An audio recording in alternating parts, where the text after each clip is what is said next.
The idiom "axe to grind" has its origins in a 19th-century anecdote involving Benjamin Franklin and a French nobleman, but over time, it has evolved to take on a broader meaning.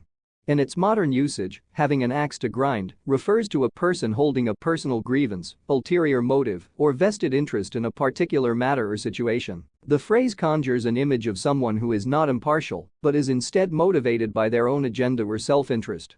It implies that the individual is pursuing their goal or advocating for a particular outcome because it serves their personal interests or satisfies a grudge they hold. People often use this idiom in situations where they suspect someone's motives are not entirely altruistic or objective.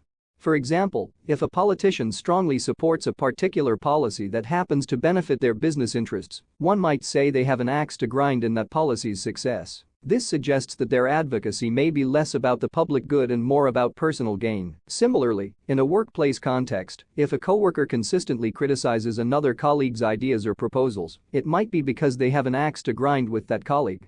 This implies that their objections may not be based on the merits of the ideas, but rather on personal issues or biases. The phrase can also be used to caution against taking someone's opinion or argument at face value.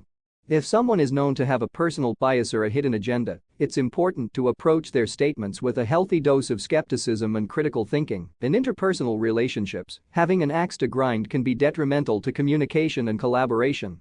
When individuals bring their personal grievances or biases into a discussion or conflict, it can hinder productive dialogue and resolution. Recognizing when someone has an axe to grind can be a step toward addressing the underlying issues and working toward a more objective and fair resolution. In summary, having an axe to grind is an idiom that describes a person's ulterior motives, personal biases, or vested interests in a particular matter.